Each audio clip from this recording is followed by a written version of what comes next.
Kasi I'm sure most of you know naman na mula bata ako hanggang ngayon, di ba, parang being in this industry, masasabi ko na mas nanaig yung fear ko to fail.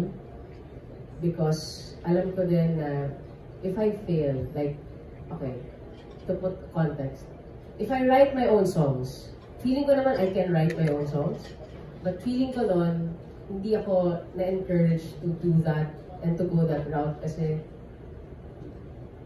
may pressure sa akin na, oh, it has to be a hit.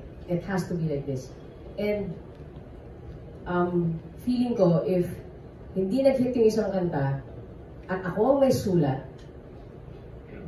delikado yung livelihood namin. And of course, ako yung breadwinner ng family. So, na-equate ko siyang gano'n. So, for the longest time, hindi ako naging matapang to share my thoughts, to share what I'm really feeling. Kasi, I was afraid to fail. I was afraid to make mistakes. Yeah. Wow. It took you 38 years, Direk, no? And finally, masaya kami na nandito ka na lumalabas ka louder, prouder, and braver. So, congratulations, Direk. And after 10 years, Direk, 10 years since your last album. Yeah. So, bakit po ngayon lang po natin nailabas itong Being Eyes? Siguro kasi nga, alam mo yung ang daming, ang tagal mo nang iniisip, pero never nangyayari. And siguro yon, siguro kailangan ko rin na nasa tamang frame of mind ako, I had to mature. Kasi nga I think that's always the challenge when you release something na very personal. It's an original thing. Especially with my type of music, it's very quiet, di ba? Hindi siya yung uso ngayon, ika nga. But siguro yun, it took me 10 years or probably more to mature, to accept if things don't go my way, okay lang, I can always move forward. Kasi before, feeling ko nun, if I fail on something, katapusan na ng career ko eh. Hindi ko ma-attain yun, alam mo yun, hindi ko kakayanin yun. As in, before, takot ako nun na pag nasabihan na hindi maganda yung ginawa ko, oh my God, parang, pwedeng, after nito wala na akong work. And for me kasi, yun nga parang at tagal ko rin nilabanan yung ano ba ako talaga? Artist ba ako talaga?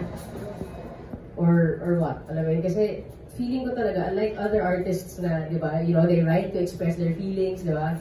They do all these things to express themselves. I don't know if you believe me, but it wasn't really like that for me. It was a job. Trabaho ko siya. Pero, ngayon ko masasabi na I can own the word artist because parang finally I can own what I'm putting out there. I can own if I make mistakes. I can own failures the way that I know I can also own success. We love that. And I am sure, dito sa pinakabagong album mo, Direk, hindi rin tayo iwan ng ating mga friends, right? We will support you all the way, Direk. So congratulations, and we are so proud of you. Thank you, thank you. And now, I know na-release na yung few songs from the album, and ang daming Nag-iisa ko na mag-take care ng mga bagay-bagay for the family. But things changed when I became a dad too. And na-realize ko na, yeah, he may not be, you know, the provider that I was expecting him to be. Kasi mas malaki talaga yung sweldo eh, kasi airpot ko sa government siya nag-work. So mas maliit talaga. At maraming tao nakatira sa bahay namin nun. So hindi niya rin talaga kakayanin. But hindi ko makakalimutan yun. Nung lumipat na sila ng bahay, mas maliit na lang yung pamilyang inaalagaan niya. That's when I started feeling and seeing my dad as the provider na matagal ko nang hinanap. Kasi hindi ko makakalimutan yun nung yung unang Pasko, at least in my memory, na hindi ako gumastos for Noche Buena, na meron ng hamon.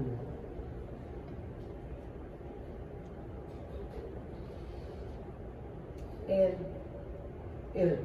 Push muna kayo ulit. Entertain yourselves. Wala yung post na siya. And, that's when we started being closer. Kasi, si Daddy, naging sweet na rin siya sa akin. Like, ano ba? Aga-aga. Naging sweet na rin siya sa akin. Every day, you know, he would text me, oh, good morning, nag-almusal ka na ba? Kumusta ka? Nagtanghalian ka na ba? Gabi, kumain ka na ba ng dinner? I love you. Araw-araw yan No fail. And then doon ko nakita yung support na binibigay niya sa akin. Ever since pala bata ako. The fact na yung nanay ko yung katabi ko sa kama, ang laking bagay nun. Kasi nung nagkaanak kami, pag yung anak namin nasa kama, uy, hindi ko makatabi yung asawa ko. Pero siya, ever since, siya yung, he took a backseat. Just to make sure na my mom was able to take care of me. Siya yung nagbebenta ng mga album ko kasi uso nun, di ba? Uso nun yung piracy, di ba? So, ang dami kasi na dahil nabibili mga fake na mga CD nun eh. Kaya sa Airpat, bumibili ng mga bulto-bulto na CD, nilalako niya yan sa mga ka-opisina niya. Siya yung nagdadala ng gamit ko sa mga gig. He was there. And it sucks lang that I only realized that he was there when he was already sick. So, you know, I tried at least yung sa mga times na natitira pa, you know, to make new memories with my dad. So anyway, this song, Nandyan Ka, is about that. It's a song that I wrote na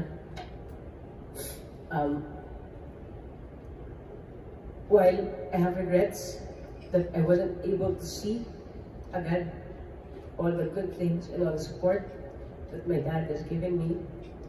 Ano ba? I'm still grateful that he was there. And he's always been there. So, yeah. Happy birthday. Okay. So anyway, this song is Nandyan Ka.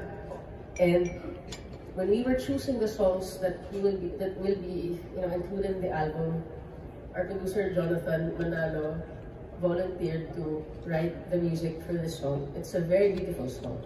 So palakpakan po natin si Jonathan, he's very good. So yeah, I hope you like it.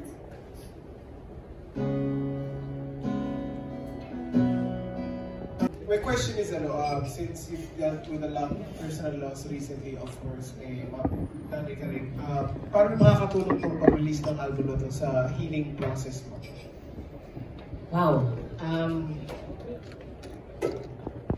Siguro kasi diba, when you've encountered a lot of things or a lot of people na nawala sa'yo, when you've encountered loss as immense as losing your parents, wala kang choice kung di mas maging matapang. Diba? Kasi there's no other way to go eh. Kailangan mo mas maging matapang para harapin yung buhay. And with losing my mom and my dad, feeling ko yun yung ginawa niya sa akin. Feeling ko mas pinatapang niya ako. Na parang kung yun nga nakayanan ko, ano pang hindi ko kaya. Kasi I mean, as with anything naman, any art you put out, anything that you put out, it's always up to the people eh. If they like it, diba? If they wanna stream it, if they wanna buy it. But sometimes, they don't. And before, aminado ko, I wasn't as courageous as I am now. And yun nga, feeling ko nakatulong yung pagkawala ng nanay at tatay ko kasi mas matapang ako ngayon na kung ano pa man yung dumating, if this album flies, I'd be very happy. If it doesn't, then I'll just make a new one. Siguro yun, parang hindi ko na siya nakikita na end all be all ng buhay ko. Unlike before na oh my God, dapat ganito, dapat ganyan. Hindi. Ito ngayon parang, it's something that we are very proud of, this album. I'm sure, not just, hindi lang ako pero the people I've worked with are amazing. Alam mo yun, Jonathan, you know, Mike, my wife, the band. We made sure that this is a beautiful album. But as with anything, it's still up to the people if they want to listen to it or not. But I hope, diba, that it will resonate. But at the same time, yun nga, wala na ako sa ganong klaseng mindset na, oh my God, dapat ganito, dapat hit siya, dapat ganito, dapat ganyan. I'd be happy if it becomes a hit. But mas matapang na akong harapin din if hindi ganun yung mangyayari. Thank you so much. Okay na ba tayo? Thank you, Vinny. Maraming salamat. Sagot mo naman yung tanong mo, no? Okay, sige. Thank you so much, Direk Ice. Now, ang ating next person to ask, nagbabalik siya with a vengeance, Kuya Alan Sancon. Okay? Grabe naman yung with a vengeance. Hindi kasi kala ko kakatayin yung kanta ni Ice, di ba? Kaya hindi ako naging successful. Joke lang. What? Tama yan. You really have to have confidence, guys. Joke lang. Congratulations, Ice, for this album sa concert mo. Related lang dun sa tanong sa first question kanina, di ba? Parang alam namin nagluluksa ka pa for the losing of your mom, di ba? Pero paano mag-perform yung isang Ice na parang may mga pinagdadaanan gano'n? Kumbaga, syempre, nasanay ka na nandun si Mami Karing during your concert, di ba? But this time, parang wala na siya. Pero paano ka makakapag-perform at the same level na nag-perform ka nung nabubuhay pa siya? Parang gano'n. Ewan ko. Honestly, hindi ko alam. I'm sure I will always do my best. But I'm sure I'd be very raw. I mean, hello. I'd be very raw. But siguro, if there's one thing that I'm confident about, nakatatak din kasi sa akin yung professionalism. Na alam ko, lumaki ako sa era ng the show must go on. Kahit ano pa man yung pinagdadaanan mo, kahit ano pa man yung nararamdaman mo, if you're on stage, you give it your best. Siguro, I'd be more vulnerable, which might help. But that's how it is. And feeling ko, if I perform anything less than my 100%, baka kaltungan ako ng nanay ko. Kasi siya yung nag-train sa akin nun na walang rason para hindi mo ibigay para sa tao yung best mo every time, kahit ano pa man. Yeah. Thank you, Ice. Thank you. Yung second question ko, Ice, about the album. Yes. Alam naman namin marami kang hit song before. Yes. Tapos natagalan bago ka gumawa ng bagong album, di ba? Yes. So, is there any pressure on your part na parang saying na mahigitan yung mga bagay na ginawa mo before sa paggawa mo ng album na to? At yung ba yung dahilan kung bakit na pressure? Natagalan ba ako gumawa ng album ulit? Of course. I mean, I'd be lying if I say na hindi ako nag-pressure. Even now, I feel that. Because wala naman akong ibang ginagawa kundi ito I mean, wala naman ako bang kabuhayan di ba? This is my bread and butter. Like, if I don't succeed if the album doesn't succeed, then, saan? But, I am consciously trying my best to take out that pressure sa sarili ko because that's the reason why it took me a long time to release my originals. Because of that pressure. Because of yung pressure na, oh my God, dapat mag-hit to. Oh my God, dapat ganito. Oh my God, dapat ganyan pa rin. Kaya ako natagalan So, right now, I am feeling it. I want the album to do good. To do amazing. But I am trying to release myself off of that. To release myself from that pressure. Because number one, my mental health will be able to handle that. Number two, if I continue to give myself yung pressure na gano'n, na dapat ganito, dapat ganyan, then babalik na naman ako dun sa dati, na I am singing other people's songs, which I still do, and there's nothing wrong with that. But ngayon nga, nandito ako sa point ng buhay ko na gusto ko mas makilala niyo kung sino ako sa pamamagitan ng mga kantang na isusulat ko. Na-isusulat ko with, amazing collaborators. So, it's really just a matter of choosing choosing my battles every day. So right now, I'm choosing not to feel that immense pressure of making a hit because andito ako sa, I want you guys to hear, finally, the music of Ice Rivera. Yeah. Thank you, Ice. Congratulations sa inyong album and good luck to your concert. Salamat. Sana sa next video natin, alam mo na yung mga new songs para hindi pwedeng wala ka ron. I'll be back with a vengeance. Alright. I love the spirit. Thank you so much, Kuya Alan, from Stars Photog. Up next, Direk, ito may nagpadala ng kanilang question. Meron tayong phone-in question dito from Certified Kapamilya, Jay. If you're watching this, thank you for watching this. Ito po ang kanyang mga tanong. Meron po siyang 2 questions. First is, para sa'yo, kailan mas madaling sumulat ng kanta? Kapag malungkot, or broken-hearted, or kapag masaya or inspired? Pag may deadline. Totoo yun, di ba? Kahit kayo, mga writers, di ba, may deadline. Yun ang pinakauna, pag may deadline. Pangalawa, pag malungkot. Kasi parang, kapag masaya kasi ako, hindi ko ma-put into words yung nararamdaman ko. Pero pag malungkot ako, parang ang dami kong nakukuhang words na pwede kong ilagay doon sa kalungkutan ko. Pero pag masaya ako, I'm all about just being present in the moment and just feeling that joy. So if it passes na hindi ako nakasulat about it, then so be it. Pero pag malungkot ka kasi parang, ewan ko, parang mas madali for me. So yan. Correct. Iba talaga pag may hugot. Oo, I know we can all relate to that.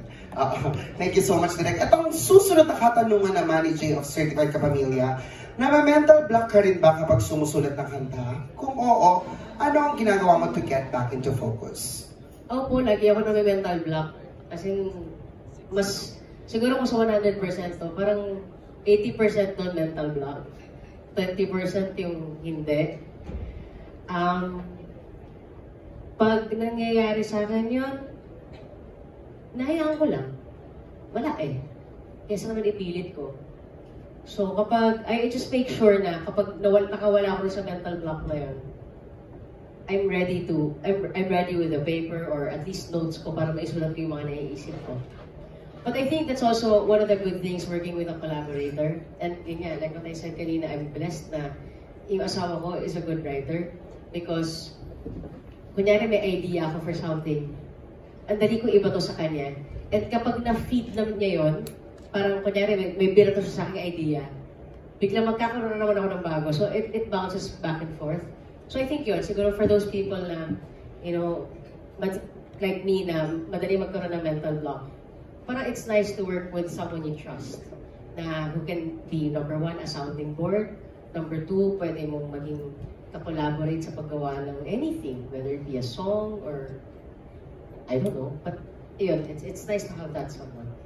And it's part of the process talaga, Direk, na hindi maiwasan ng mental block. Oo eh. Kasi parang, siguro I'm done questioning myself din na kasi, like yun, parang before iniisip ko, oh my God, ang tagal na bago ko nakasulat ng ganito.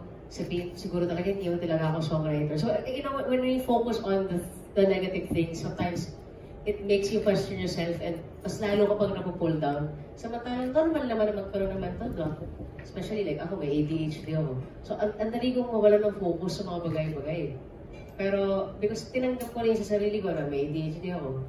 Pag nawala focus ko, hinahayaan ko na sa sarili ko. Tapos pag dumating naman ulit yung time na feeling ko, okay, andito yung focus ko ngayon, ratchat na tayo.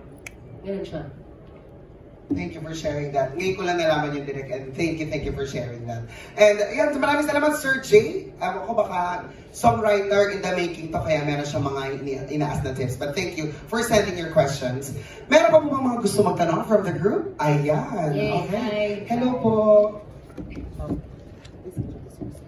Hi Hi everyone, and Hi. Sir Ice. My name is Cash from Solitude, Manila. So, I first want to ask you po, like, matagal na po kasi kayo sa industriya and marami na po kayong experience.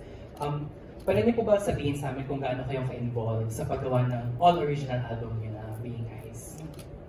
Alright. So, for this album, I'm very much involved. Like, hindi lang sa pagsulat ng kanta, pero even with the arrangement, picking the people who we're supposed to work with, and with music also, like, especially sa arrangement, for this one kasi, unlike my other albums, before kasi yung mga album ko before, we have like a specific arranger na sa kanya nakatoka ng kanta na to. But this one, I really decided that we arrange it as a band. Kasi I have an amazing band, the Pogi Boys. So, talagang inupuan namin to. Meron kaming separate session pa just to sit down and, you know, like really finding out what's the best way to, you know, to put this song out. Of course, bukod dun, sa mixing and mastering ng songs, I'm very much involved as well.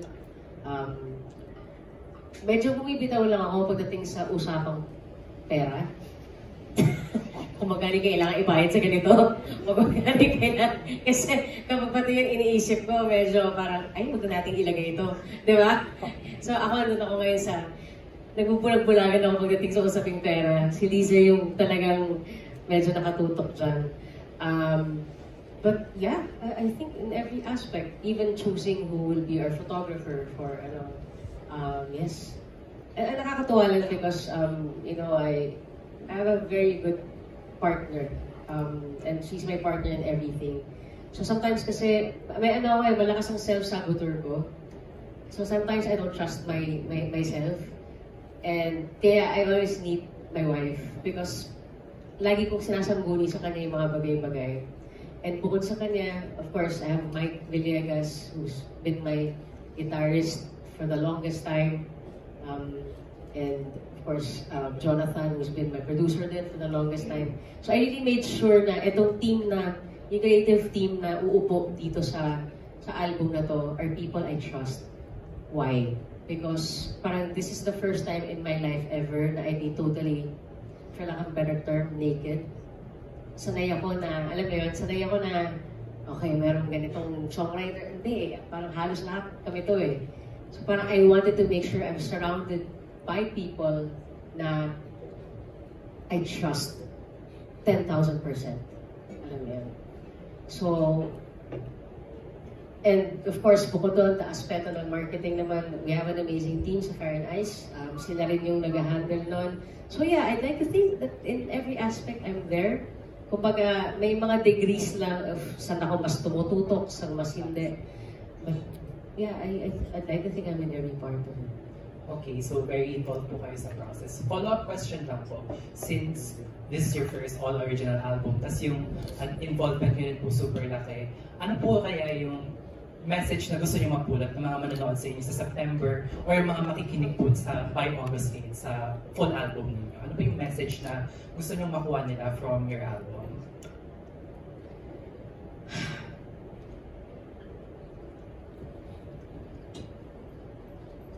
That it's never too late to do the things that you really want to do. I'm turning 42 this year, on September. Sometimes kasi di ba pag tumatanda ka, pag mas marami ng responsibilidad sa buhay natin, mas nagiging takot ka na to take risks, right? Kasi ano ka sa dapat comfortable ka. Siyempre, ano ka na sa may pamilya kang inaalagaan, ang daming responsibilidad na kung saan ka mas komportable, doon ka na. But for some weird reason, I'm doing something very risky 38 years into my career. So it's my 38th year this year.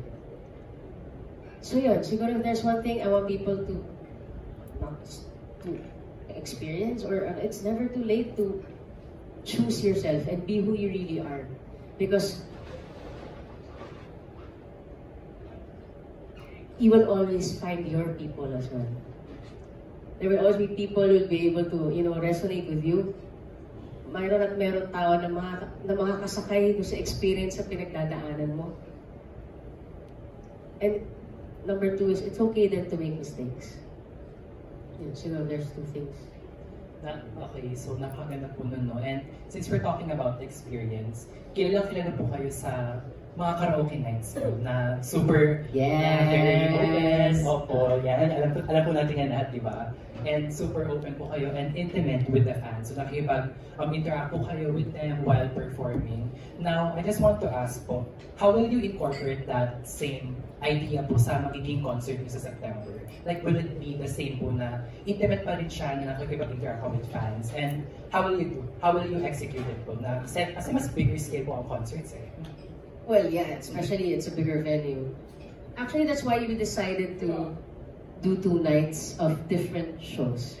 So, I don't know if it was clear to you guys, but day 1 is a different show and day 2 is a totally different show. So, if you watch both nights, you'll totally get 2 different shows.